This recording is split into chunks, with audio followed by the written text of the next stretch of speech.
सवीर्यं करवावहै तेजस्विनावधीतमस्तु मा विद्विषावहै। प्रेम से बोलो सच्चिदानंद भगवान की जय।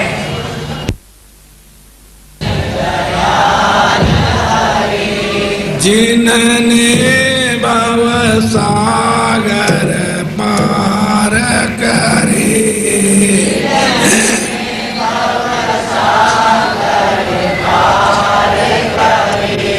जब सुने ज्ञान के बचन भरे,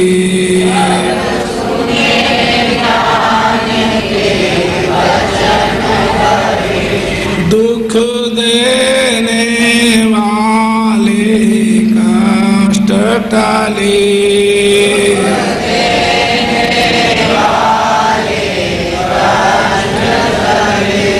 जय सतगुरु दीन दयाल हरे।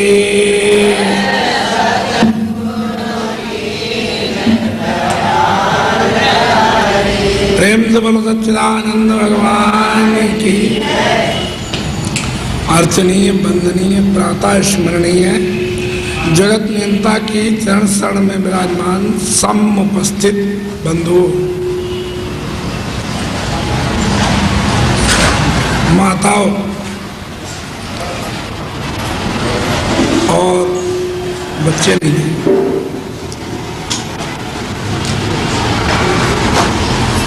आज हम अपने सत्र की उस कड़ी को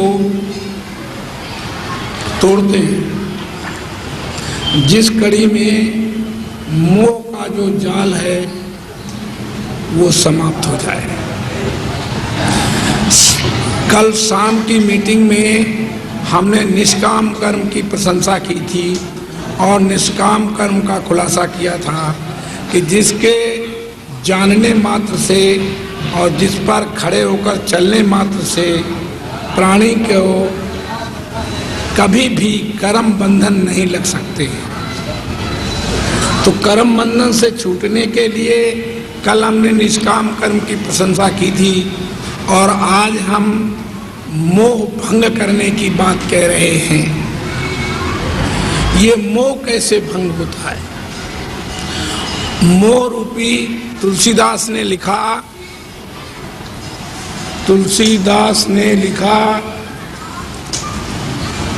कि मोह सकल व्याधिन कर मूला, उत्हित पुण्य उपजय बहुशूला। मोह सब व्याधियों की जड़ है। क्या है? मोह सब व्याधियों की जड़ है। और फिर कहा गया मोह जब सब व्याधियों की जड़ है तो मोह जब खत्म हो जाए तो फिर क्या होगा? हो ये विवेक मोह भ्रम भागा, और तब रघुनाथ चरण अनुरागा। मोह का विवेक हो जाए तो ये जो हमारा और परमात्मा के बीच में जो दूरी है वो अपने आप छूट जाएगी, अपने आप भंग हो जाएगी। तो उसी चर्चा को मैं कर रहा हूं कि हो ये विवेक मोह भ्रम भागा, और तब रघुनाथ चरण अनुरागा। उस समय तुम अपने भगवान में अनुराग समझना जब तुम्हारा मोह भंग हो। जैसे हम एक उदाहरण बताएं कि ज्ञान तब फलित होता है जब अहंकार पहले नष्ट हो जाता है। क्या मैंने कहा? ज्ञान तब फलित होता है जब अहंकार पहले नष्ट हो जाता है। माने अहंकार के रहते हुए ज्ञान फलित नहीं होता, हो ही नहीं सकता। अगर अहंकार भी बना रहे और ज्ञान भी हो जाए, ये नहीं हो सकता। इसलिए हम अहंकार की जब परिभाषा बताते हैं तो हम तुमसे लोगों से ये बात कहते हैं कि अगर अहंकार से तुम्हें ऊपर उठना हो तो अहंकार को समझो पहले कि किसे कहते हैं। तो अहंकार सिर्फ दो वस्तुएं हैं दुनिया में। कौन कौन? एक नाम और दूसरा रूप। ये दो चीजें अहंकार है, बाकी कोई चीज अहंकार संसार में नहीं है। नाम और रूप अहंकार है और इसी नाम रूप में लिपट करके, चिपट करके या बंधकर सारा संसार दीन दुखी हो रहा है। और इस दीन दुखीपन से छूटने के लिए वेद शास्त्रों में, रामायण में ये कहा गया कि हो ये विवेक मोह भ्रम भागा और तब रघुनाथ चरण अनुरागा। हो ये विवेक। किसका विवेक हो? किसका विवेक हो? केवल मोह का। आखिर ये मोह क्या चीज है? तो हमने तुम्हें बताया कि, और ये बात तुम्हें मैं समझाना चाहूंगा कि मोह क्या वस्तु है। तो आइए सावधानता पूर्वक आप इस बात को सुनिए और आप समझ जाएंगे। अपनी बुद्धि मेरे साथ लगाइए। यानी विवेक करना पड़ेगा तो क्या करना पड़ेगा? तुम अपनी बुद्धि जरा मेरे साथ लगाइए, गफलत में ना बैठिए। ये गफलत का समय नहीं है। अच्छा, तो क्या करें महाराज? तो आइए हम बताते हैं। करना आपको ये पड़ेगा कि आप अपनी बुद्धि फैला करके पूरी दुनिया में देखो, जहां तक मन बुद्धि तुम्हारी जाती है वहां तक जो कुछ दिखता है, जैसा दिखता है, जहां दिखता है, उसको जरा विवेक करके आप देखें। क्या देखें? कि सूरज, चंद्रमा, पृथ्वी, वायु, अग्नि, जल और आकाश, कारण, महाकारण, मय तत्व, हिरण्यगर्भ इत्यादि, ईश्वर इत्यादि किसने बनाए?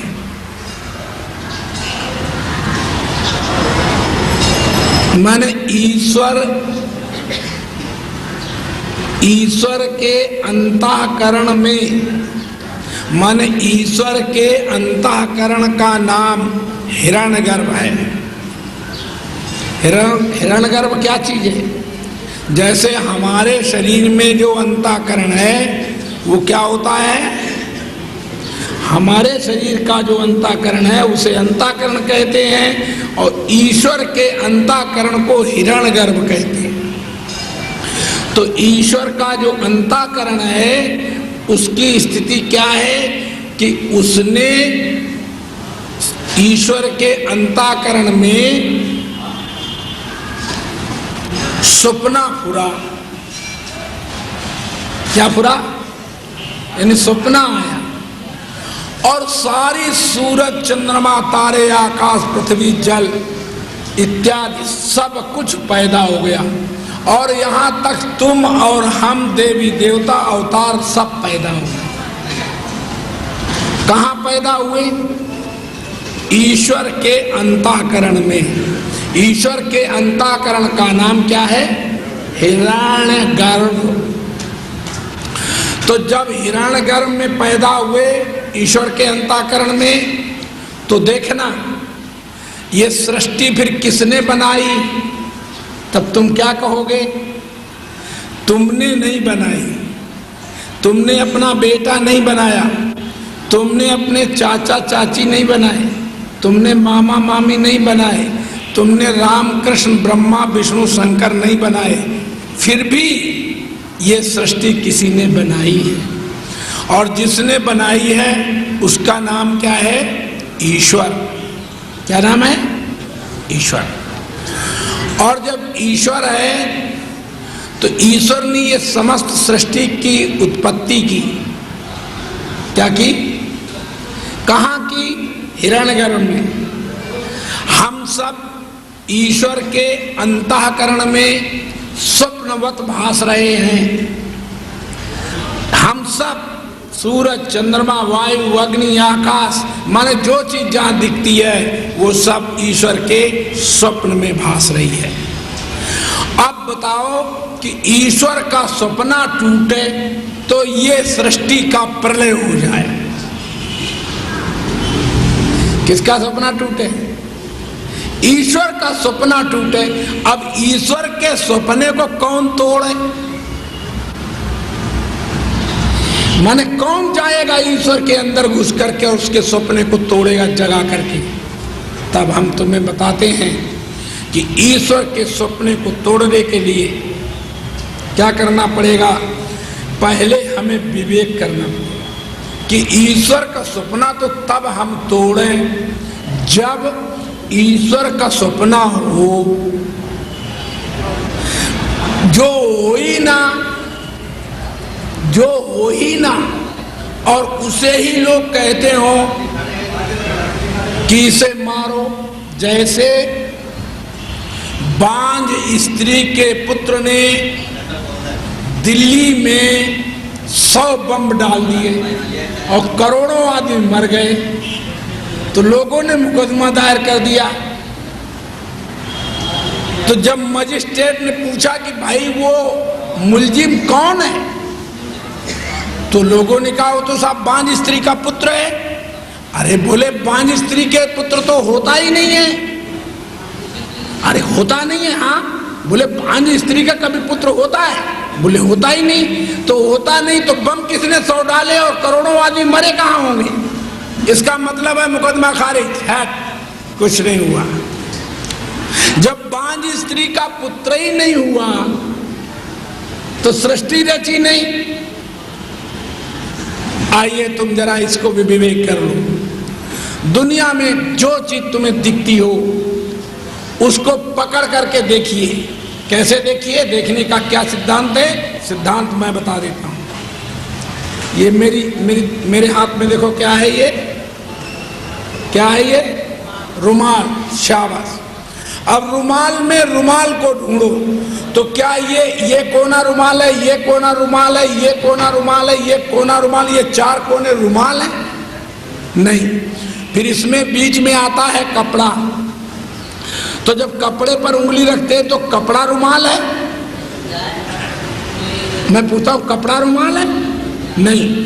तो फिर इस रुमाल में रुमाल क्या चीज है? हाँ, नाम है। शाबाश। नाम है, माने रुमाल में रुमाल नहीं है। तो फिर क्या रह गया? कपड़ा। क्या रह गया? और जब कपड़ा रह गया तो कपड़े में कपड़ा ढूंढो। तो धरो उंगली जहां पर कपड़ा हो ये, तो जब इसके ऊपर उंगली रखते हैं तो उस उंगली के नीचे कपड़ा तो नहीं मिलता, सूत मिलता है। माने एक एक सूत निकालो तो क्या मिलता है? सूत मिलता है और कपड़ा नहीं मिलता। अच्छा बोलो, मिलता है? को तुम ढूंढ सकते हो? इस दुनिया में ऐसा कोई वीर योद्धा पैदा हुआ है जो इस कपड़े में कपड़ा ढूंढ दे? कपड़े में को जब ढूंढने गए, मैंने जब विवेक किया तो पता चला कि कपड़े में कपड़ा नहीं है। तो फिर निकला सूत। क्या निकला? और सूत में सूत को ढूंढने गए तो जब सूत में सूत को ढूंढने गए तो सूत में सूत नहीं मिला, रुई मिली। बोलो क्या मिला? रुई मिली। और जब रुई मिली तो रुई को ढूंढने गए कि भाई रुई क्या चीज है। तो जब रुई पर उंगली रखी तो वहां पेड़ मिला, डोडा मिला। क्या मिला? पेड़ का डोडा जिसमें रुई होती है। और फिर मिला पेड़। तो रुमाल क्या बन गया? पेड़। और पेड़ में पेड़ को ढूंढने गए तो पूरे पेड़ में उंगली रख के ढूंढा, पेड़ तो मिला नहीं। फिर उसमें बीज मिला। क्या मिला? बीज मिला। और बीज को जब ढूंढने गए तो बीज तो मिला नहीं, उसमें पृथ्वी के कण मिले। बोलो, ये विवेक हम कर रहे हैं, होश में रहना।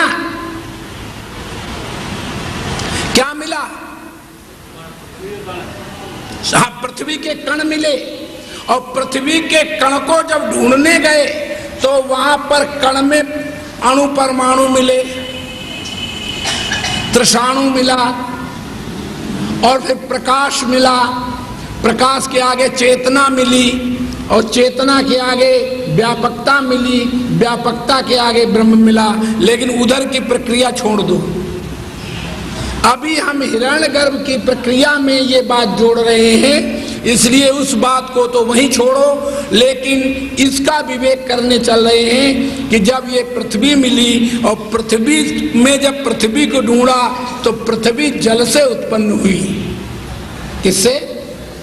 तो ये रुमाल क्या हो गया? जल हो गया। और जल में जल को ढूंढा तो जल तो मिला नहीं, फिर अग्नि मिली। माने जल को अग्नि पैदा कर देती है। तुम्हें मालूम है? नहीं मालूम। तुम अपनी मुख की श्वास को, गर्म श्वास को किसी बोतल में छोड़ो तो थोड़ी देर के बाद बोतल में बूंदें आ जाएंगी। एक पेड़ के डाली को एक शीशी में बंद करो, और शीशी में बंद करके देखो कि थोड़ी ही देर बाद उसके अंदर बूंदें जल की दिखाई देने लगेंगी।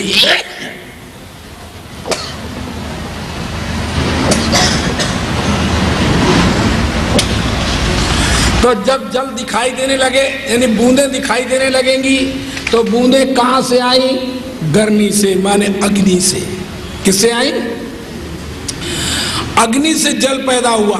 और जल से और अग्नि किससे पैदा हुई? वायु से। किससे पैदा हुई? और वायु में जब हमने वायु को ढूंढा तो वायु तो मिला नहीं, आकाश मिला। आकाश माने खाली, आकाश माने खाली मिला। खाली किसे कहते हैं? तुम्हारी आंख और मेरी आंख के जो मध्य में ये जगह खाली दिखाई दे रही है, इसका नाम आकाश है। तो जब ये आकाश मिला, फिर हमने आकाश में आकाश को ढूंढा कि आकाश किसे कहते हैं। तो आकाश में के आगे होता है कारण। माने देखो, याद रखो, कोई भी चीज होती है तो उसका कारण अवश्य होता है। क्या होता है? उसका कारण अवश्य होता है। तो जब कारण अवश्य होता है तो आकाश के पहले क्या था? कारण। अब कारण मिला। अच्छा, यही रुमाल कारण बना कि और कोई? और कारण में कारण को ढूंढा तो महाकारण मिला। अब रुमाल क्या हो गया? महाकारण में महाकारण ढूंढा तो महतत्व मिला। क्या मिला बेटा? महतत्व मिला। और महतत्व में महतत्व को ढूंढा तब हिरण्यगर्भ मिला। क्या मिला? ये हिरण्यगर्भ हो गया रुमाल। और हिरण्यगर्भ में जब हिरण्यगर्भ ढूंढा तो हिरण्यगर्भ नहीं मिला, हिरण्यगर्भ में मिला ईश्वर। ईश्वर का अंतःकरण का नाम हिरण्यगर्भ है। तो क्या मिला? रुमाल क्या हो गया? ईश्वर हो गया। और ये सृष्टि किसने बनाई? बोलो, ये सृष्टि किसने बनाई? कोई ऐसा माँ बाप दुनिया में पैदा नहीं हुआ जो एक पुत्र को या एक पुत्री की एक उंगली, एक हाथ को बना दे। गर्भ में बनाने वाला ईश्वर ही है। तुम्हें ईश्वर ने बनाया है, तुम्हें किसी माँ बाप ने नहीं बनाया। तुम कभी खबरदार ये बात सोचना कि हमें किसी ने बनाया है। नहीं, हमको किसी ने। फिर से सुनिए, हमको किसी ने नहीं बनाया,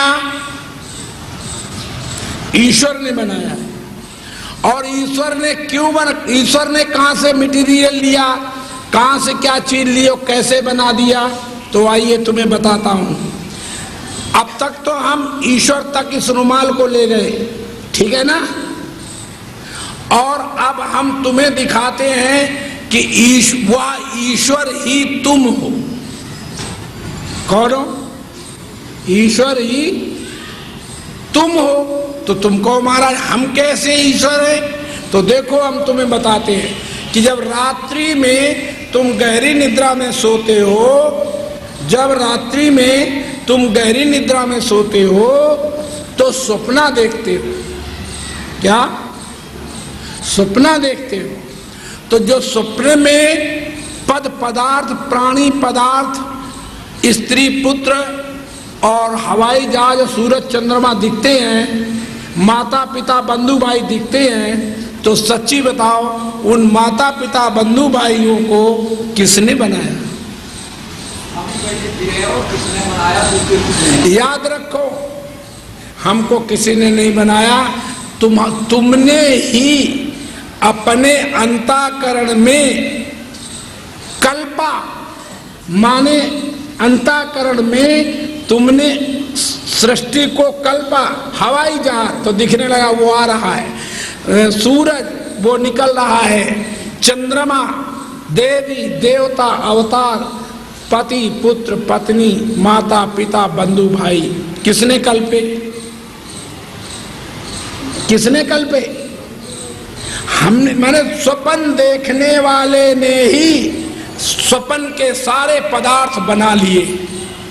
वहां कोई तुम्हारे स्वप्न को दूसरा बनाने वाला ईश्वर अवतार अल्लाह गॉड नहीं था। वहां अकेले स्वप्न को देखने वाला ही था, स्वप्न को देखने वाला ही था, जो नाना रूपों में बन बन करके भासने लगा। बोलो, जो नाना रूपों में बन बन कर कौन बना? सूरज कौन बना? चंद्रमा कौन बना? और तारे और नदियां और आकाश वायु और ये हवाई जहाज और स्वर्ग नरक कौन बना? स्वप्न देखने वाला ही सब कुछ बन गया। ऐसे ही भगवान ईश्वर, जिसे हम भगवान कहते हैं, ईश्वर ही हम तुम सब बन गया। ईश्वर ने सपना देखा और सृष्टि पैदा हो गई, और उस सृष्टि में एक तुम हो और एक हम हैं। किसकी सृष्टि में हम हैं? हम ईश्वर की सृष्टि में हैं। इसलिए कुछ लोग कहते हैं कि तुम और हम अगर भगवानी हैं तो तुम एक काम करो, लो पानी बरसा दो, लो पानी को हटा दो, लो सृष्टि को हमारी बुद्धि ब्रह्मा के समान कर दो। तो तुम पागल हो कि नहीं?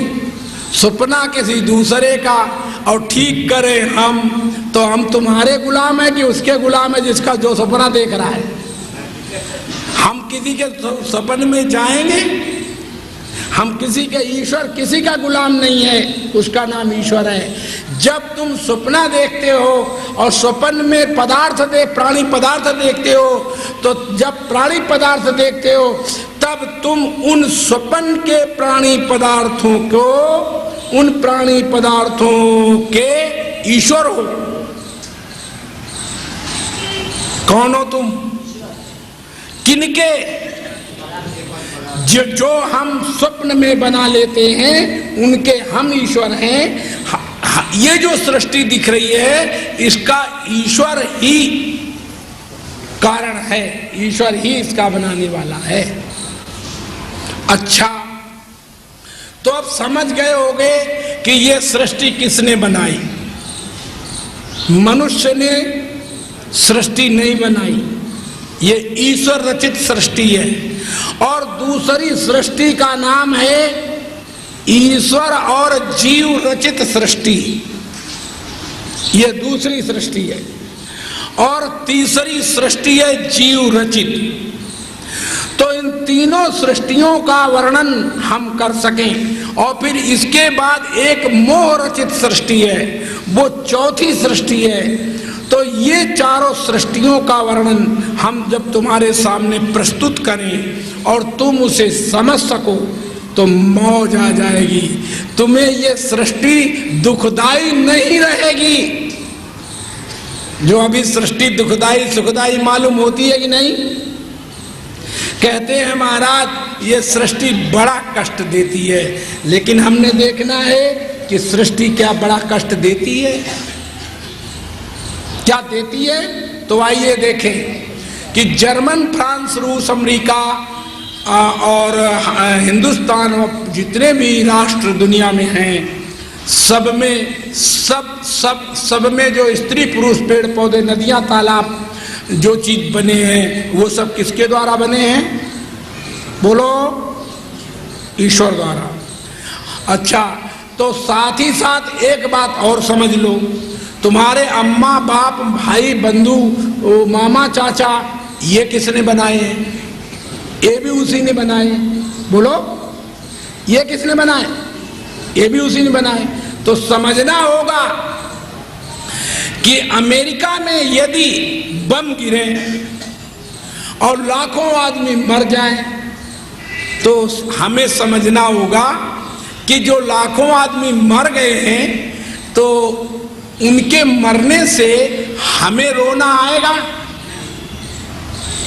सच्ची बताओ, नहीं आएगा। क्यों? क्योंकि वे ईश्वर ने नहीं बनाए क्या?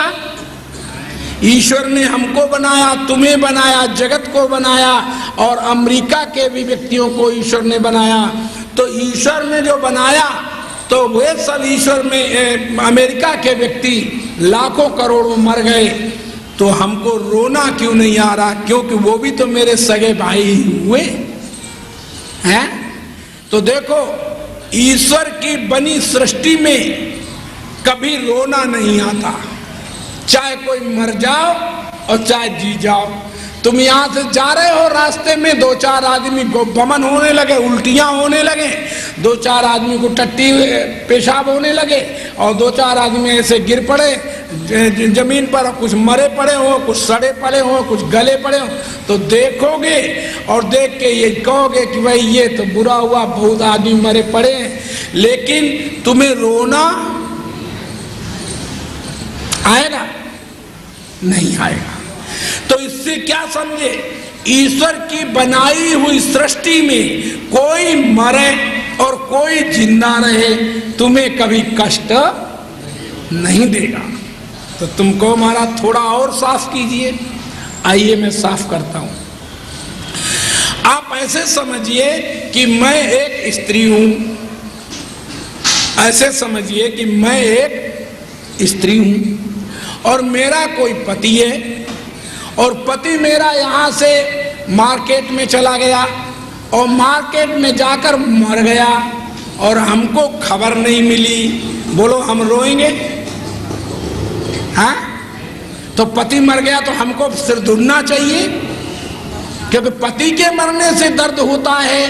पति के मरने, पति तो ईश्वर का बनाया हुआ है, वो मरेगा लेकिन हमको कष्ट नहीं देगा। 100 मर जाए पति, हमारे 100 पति हों और 100 के 100 जाके बाहर मर जाए तो हमारे ठेंगे थे, हम अपनी मौज में हैं, हमारे को क्या परेशानी आई। लेकिन याद रखो, 100 के 100 पति मरने पर भी हमको कष्ट नहीं होगा। हमारे चाचा मामा भाई भतीजे मर जाए, हमको कोई कष्ट, बाहर मर गए, हमारे पास खबर नहीं आई, बोलो कोई कष्ट है? कोई कष्ट नहीं। माने भगवान की बनाई हुई सृष्टि, ईश्वर की बनाई हुई सृष्टि के जीव यदि मर जाए तो हमको कभी कष्ट नहीं देते। तो तुम्हारा जो पति है वो किसका बनाया हुआ है? ईश्वर का। और तुम्हारा जो पुत्र है वो किसका बनाया हुआ है? ईश्वर का। और तुम्हारे मामा मामी, चाचा चाची, ताई ताया, ये सब किसके बनाए हुए हैं? ये ईश्वर के। तो ये सब मर जाएं लेकिन हमको कोई कष्ट नहीं होगा। क्यों? क्योंकि ईश्वर के बनाए हुए हैं। और देखना सावधानता पूर्वक, मामा मामी चाचा चाची पति पुत्र जितने भी संसार में मेरे हैं वे सारे के सारे वहां जिंदा हैं, वो नहीं मरे, वो नहीं मरे। वहां से किसी ने शरारत करके हमारे पास फोन भेजा कि तुम्हारे मामा मामी चाचा चाची भाई भावज और तुम्हारे माता पिता तुम्हारा पति पुत्र जो है वो मर गया है एक्सीडेंट में। तो ये सुनते ही बोलो तुम्हारे को रोना आएगा कि नहीं? अच्छा तो रोए किस पर? वहां तो वो मरे ही नहीं। कष्ट किसने दिया? भगवान की बनाई सृष्टि। जब अमेरिका में बम आज गिरे तो लाखों मर गए, हमको कोई रोना? और जब अब हमारे पति पुत्र जब मर गए तो भी हमको कोई रोना नहीं आया। लेकिन क्योंकि उसकी खबर नहीं मेरे पास आई तो चलो हम खबर मंगा लेते हैं। तो वहां सब भाई बंधु माता पिता पुत्र सब जिंदा हैं, लेकिन खबर आ गई मेरे पास कि तुम्हारे माता पिता बंधु भाई मामा चाचा सब जो है वो एक्सीडेंट में मर गए। तो ये सुनते ही अब बोलो कष्ट आ जाएगा कि नहीं? अच्छा अब कष्ट आया तो सच्ची बताओ, ये कष्ट कहां से फाट पड़ा जब तुम्हारा कोई मरा ही नहीं? वो तो सब वहां जिंदा हैं, बोलो वो तो वहां सब जिंदा हैं, मरे हैं ही नहीं। तुम्हें रुला कौन रहा है? किसने रुला दिया? अब ये इस बात को हम क्या समझाने चल रहे हैं कि हो ये विवेक मोह ब्रह्म भागा तब रघुनाथ चरण अनुरागा। विवेक हो, अब इसको कहते हैं विवेक कि बंधु भाई मर गए हैं, खबर नहीं आई तो कोई कष्ट नहीं है। बंधु भाई वहां जीवित हैं, खबर आ गई कि मर गए हैं तो रोना आ गया है। बोलो रोना आ गया। अब जब कोई मरा ही नहीं तो तू रो किसके लिए रहा है? ऐ जीव जरा तू विवेक कर कि तू किसके लिए रो रहा है। तो तुझे समझना चाहिए इस बात को। तो फिर से मैं तुम्हें समझाता हूं कि ईश्वर की बनाई सृष्टि में जितना जो कुछ जहां जैसा दिख रहा है वह कष्ट नहीं देता। बोलो मरे या जिंदा रहे कष्ट नहीं देती, बल्कि तुम्हें पालते हैं। बल्कि क्या करते हैं? तुम्हें सुख तो देते हैं परंतु दुख जल्दी नहीं देते।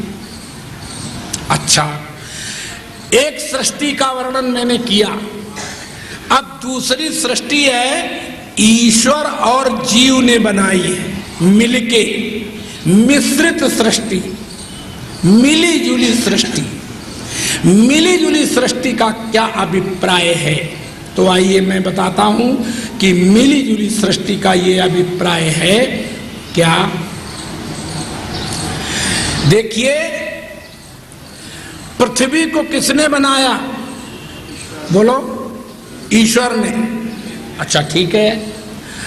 और जब पृथ्वी को ईश्वर ने बनाया तो उसको जोता खोदा किसने? और गेहूं किसने बोए? तुमने। और पौधा खड़ा होकर निराई गुड़ाई सिंचाई किसने की? तुमने। तो ईश्वर ने केवल बीज को अंकुरित कर दिया। बीज बोया तुमने, बीज को अंकुरित कर दिया, बड़ा कर दिया, सिंचाई गुड़ाई की तुमने। और उसमें जो फल गेहूं पैदा हुआ, बोलो क्या पैदा हुआ? वो किसने बनाया? वो बनाया ईश्वर ने। तुमने तो केवल जड़ों में पानी दिया है। क्या दिया है? जड़ों में पानी दिया है, खाद दी है, घास खरपतवार निकाले हैं, लेकिन तुमने गेहूं का एक दाना भी नहीं बनाया। बोलो किसी ने बनाया?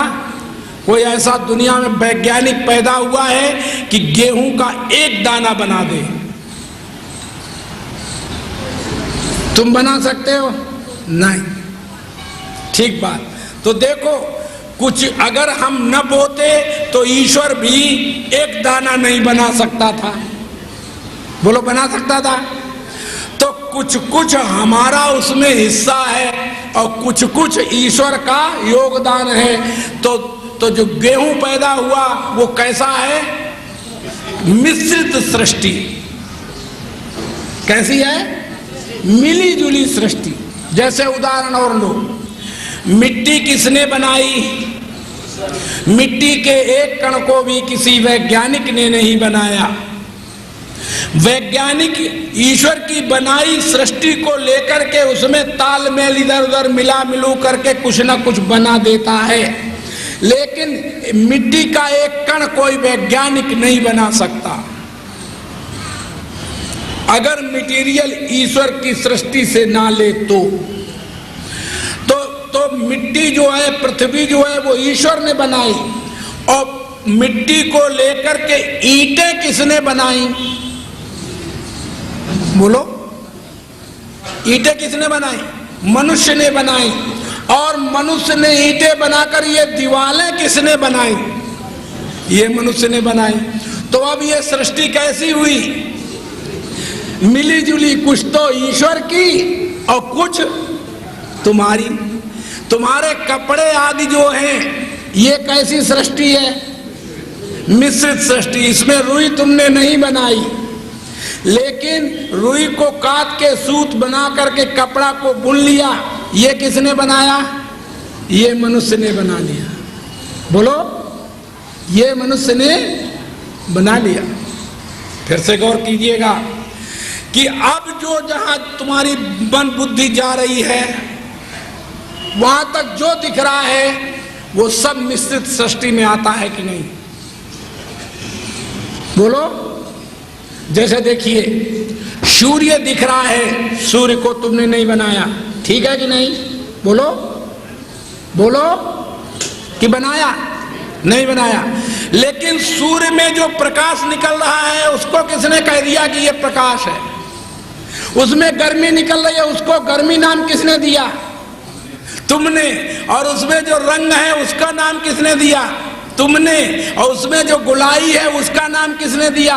तुमने। तो सूर्य कैसी सृष्टि हुई? मिश्रित, मिली जुली, कुछ कुछ तो भगवान की और कुछ कुछ हमारी। सूरज नाम अगर हम न देते तो ठेंगा था सूरज। सूरज होता तो बना रहता, अपन को क्या लेना? बोलो, उसका नाम तो हमने रखा है ना। वो तो ईश्वर का बनाया हुआ है, लेकिन प्रकाश ईश्वर का बनाया हुआ है, लेकिन प्रकाश का नाम किसने रखा है? हमने रखा है ना। तो कैसी सृष्टि हुई?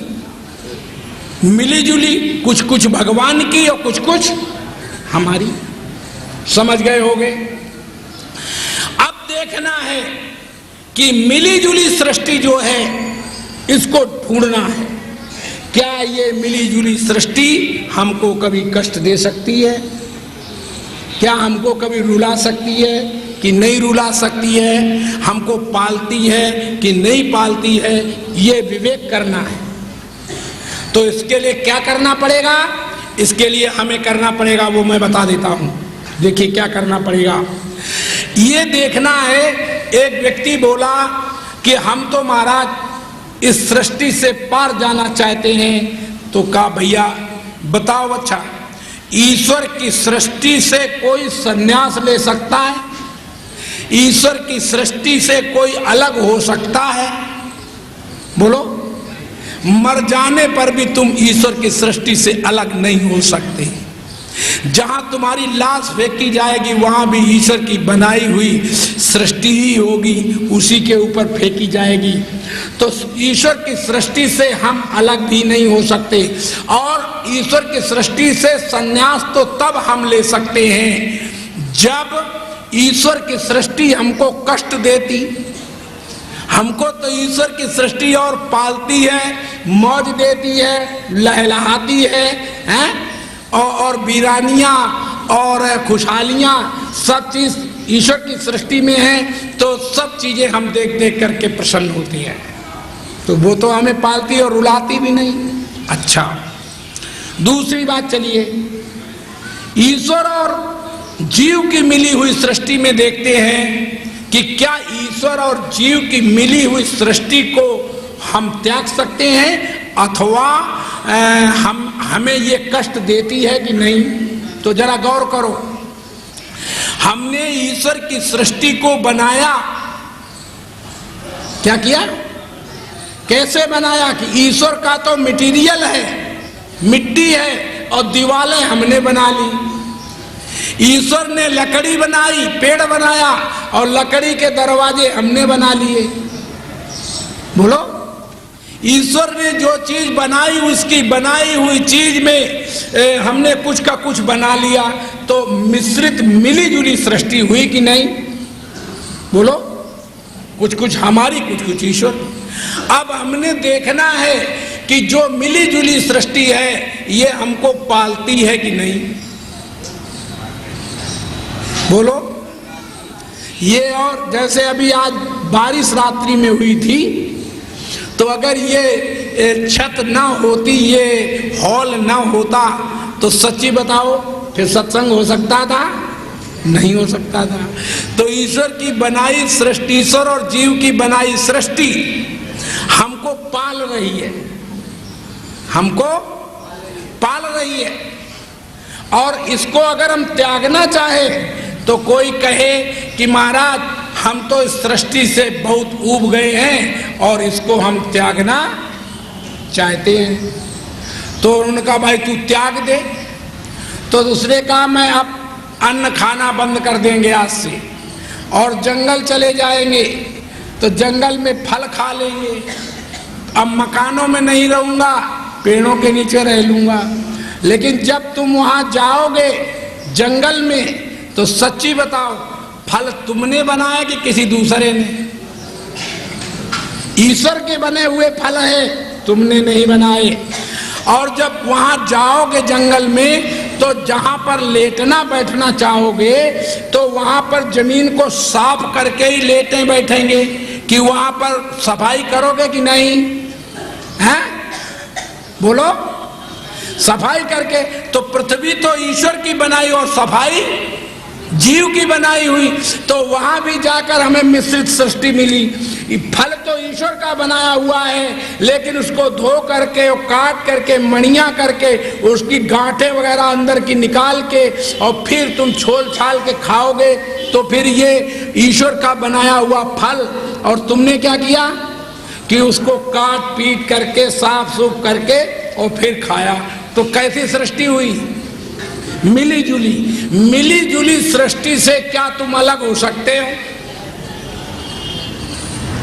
मिली जुली सृष्टि भी हमको पालती है। बोलो बोलो, पालती है। मिली जुली सृष्टि को भी हमें त्यागने की आवश्यकता नहीं है, क्योंकि वो हमको पाल रही है। तो जो चीज हमको पाले, जो चीज हमको पाले, उसको त्यागने की आवश्यकता नहीं है। प्रेम से बोलो सच्चिदानंद। तो फिर से अब सुनिए जरा। अब आती है तीसरी सृष्टि जो जीव की बनाई हुई है। किसकी बनाई हुई है? जीव की बनाई हुई है, जिसमें ईश्वर ने कुछ नहीं बनाया। वो सृष्टि कौन है कि जिसमें ईश्वर ने कुछ नहीं बनाया और तुमने बना दिया? तो तुम कहोगे महाराज ये तो मैं, अच्छा जानते हो, जो सत्र में बैठा होगा वो तो जानता ही होगा, जो सत्र में नहीं बैठा होगा वो तो जानता नहीं होगा। ये तो निश्चित बात है। तुम्हें 100 गुरु मिले हो, लेकिन ये व्याख्याएं दुनिया में नहीं मिल सकती, तुम्हें ढूंढे नहीं मिल सकती। होते हैं महापुरुष, होते हैं, कभी महापुरुषों की कमी नहीं होती, लेकिन याद रखना महापुरुष की तो कमी नहीं हुआ करती। लेकिन एक ही बात तुम्हें हम याद दिलाते हैं कि महापुरुष कभी बादल बन के नहीं बरस पाते। जब से ये सृष्टि उत्पन्न हुई है तब से अब तक कोई ऐसा महापुरुष दुनिया में पैदा नहीं हुआ जो बादल बनके ज्ञान की वर्षा जिसने की हो। हाँ, वर्षा उसने की है, कितने पर? 1 2 3 4 आदमियों को ही दुनिया में उसने ज्ञान दिया होगा, और 6 7 10 50 को किसी ने ज्ञान आज तक नहीं दिया। ऐसा कभी नहीं सृष्टि में हुआ कि सामूहिक ब्रह्म ज्ञान को किसी ने किसी को दिया हो, ऐसा कभी नहीं हुआ। वेद शास्त्र इसके गवाह हैं। कौन गवाह है? वेद शास्त्र इसके गवाह हैं कि आज तक सामूहिक ज्ञान को देने वाला इस धराधाम पर नहीं आया। जो लोग ज्ञानी आए हैं तो उन लोगों ने 2-4 को ही ज्ञान दिया है। शंकर भगवान ने ज्ञान दिया तो पार्वती को दिया। किसको दिया? अकेली बिचारी है, अकेली सामने बैठी, और हमारे सामने तो हमारी लाज बची हुई है। शंकर भगवान से तो हम ज्यादा ही अच्छे हैं, क्योंकि हमारे सामने तुम कम से कम 100 200 400 तो हो ही जाते हो, 500 1000 तो हो ही जाते हो। तो मैं मानता हूं, मैं मानता हूं कि इन्हों लोगों ने जो ज्ञान दिया है, जैसे कबीर ने, जैसे अन्य संतों ने जो ज्ञान दिया है, तो कुछ एक अपने शिष्यों को दिया है, सबको धर्मदास तो लाख दुआई, सार शब्द बाहर ना जाए। इसका अर्थ क्या हुआ? तो तुम सब डिफीट खा गए, तुम जान ही न पाए। कबीर क्या कह रहे हैं? धर्मदास तो लाख दुआई, सार शब्द बाहर ना जाए। इसका अर्थ क्या हुआ? शब्द जो है वो तो वाणी है, वाणी का विषय है, लेकिन जो शब्द का अर्थ है वो वाणी से बाहर नहीं निकल सकता। माने आप समझे कि नहीं? कोई ऐसा दुनिया में शब्द नहीं है जिसका अर्थ ना हो। बोलो, कोई ऐसा दुनिया में नहीं है जिसका अर्थ ना हो। कोई वाणी, कोई शब्द ऐसा नहीं जिसका अर्थ ना हो। तो जब अर्थ सबका होता है, और मजे की बात है कि अर्थ जो होता है वो वाणी में नहीं आता, अर्थ तो आगे रह जाता है। शब्द जैसे हमने कहा बैंगन, तो बैंगन एक शब्द है, दरवाजे तक गया होगा, जहां तक माइक हमारा जा रहा होगा वहां तक गया होगा बैंगन शब्द, लेकिन ये शब्द तो यही रह गया। पर बैंगन रूपी आकृति के ऊपर वो गोल गोल, वो लंबा लंबा, वो सफेद सफेद, वो बैंगनी रंग का, वो सब एकदम दिखाई देने लगा कि नहीं? लेकिन अब बताओ, शब्द तो बैंगन का वो है जो वो आकृति बन के दिख रहा है, उसे बैंगन कहते हैं। अब उस बैंगन वो तुम्हें चाहिए किस लिए? अब बोलो, हाँ सब्जी के लिए चाहिए। अच्छा बताओ, सब्जी किस लिए चाहिए? हाँ, खाने के लिए चाहिए। और खाना किस लिए चाहिए? नहीं, भूख मिटाने के लिए तो तुम कोई भी चीज खा सकते थे, मिट्टी भी खा सकते थे भूख मिटाने के लिए, लेकिन नहीं, स्वाद के लिए। तो सब्जी काहे के लिए? स्वाद के लिए। और स्वाद क्या वस्तु है? आनंद है, सुख है। और उस सुख के लिए हम सब पापड़ बेलते हैं। जितने हम पापड़ बेलते काहे के लिए? सुख के लिए बेलते। तो जैसे इसलिए शब्द मिथ्या होता है अर्थ की अपेक्षा। किसकी अपेक्षा? अर्थ की अपेक्षा शब्द मिथ्या होता है। और अर्थ जब वाणी में आ जाता है तब वो अर्थ नहीं रह जाता, वो शब्द हो जाता है, फिर उसका अर्थ और आगे चला जाता है। इस तरह से जैसे ईश्वर किसे कहते हैं? जिसने सारी सृष्टि कायनात को आच्छादित कर लिया है। लेकिन ये एक बात बताओ, ईश्वर का अर्थ क्या है? अब बताओ, उसने सारी सृष्टि को आच्छादित कर लिया, ये तो बात ठीक है, लेकिन उसका ईश्वर पैदा क्यों हुआ? इसका क्या अभिप्राय है? कहां से आया ईश्वर? तो याद रखो, ईश्वर का कारण मैं हूं, अर्थात तुम हो। अगर ईश्वर होता और तुम ईश्वर नाम रखने वाले न होते तो बोलो ईश्वर होता? हाँ, तो ईश्वर का बनाने वाला कौन हुआ? तुम ही तो हुए। तुम्ही ने तो कहा ये ईश्वर है, इसने सारी सृष्टि को बनाया है, ये सारी सृष्टि को आच्छादित कर रखा है इसने, और इसके अंदर में सारा संसार है। तो बोलो ये बात कौन कह रहा है? ईश्वर कह रहा है कि मैं कह रहा हूं? मैं कह रहा हूं। इसलिए ईश्वर का कारण कौन हुआ? लेकिन मेरा कारण दुनिया में कोई नहीं। बताओ मेरा कारण कौन है? तुम्हारी आत्मा का कारण मैं हूं, परमात्मा का कारण मैं हूं, देवी देवताओं का कारण मैं हूं, ब्रह्मा विष्णु शंकर अल्लाह गॉड का कारण मैं हूं। लेकिन मेरा कारण कौन हो सकता है? तुम बताओ, हमें किसने बनाया? भगवान ने। भगवान को तो हमने जाना है, भगवान हमने नाम रखा है, तो भगवान कैसे बना सकता हमको? जिसका नाम हम रखे, जिसको हम बनाए, वो हमको कैसे बना सकता है? याद रखो, मेरे शरीर को उसने बनाया है, मेरे मन को उसने बनाया है, मेरी बुद्धि को उसने बनाया है, मेरे प्राण को उसने बनाया, मेरी आत्मा को उसने बनाया, मेरी परमात्मा को बनाया, अल्लाह गॉड ईश्वर अवतार को बनाया। लेकिन याद रखना, अपने आप मेरे अंदर जो बैठा हुआ है भगवान बनकर, उसी ने सबको कलप लिया है। तो अपने आप सृष्टि कलप गई कि नहीं? बोलो अब तुम कौन हुए?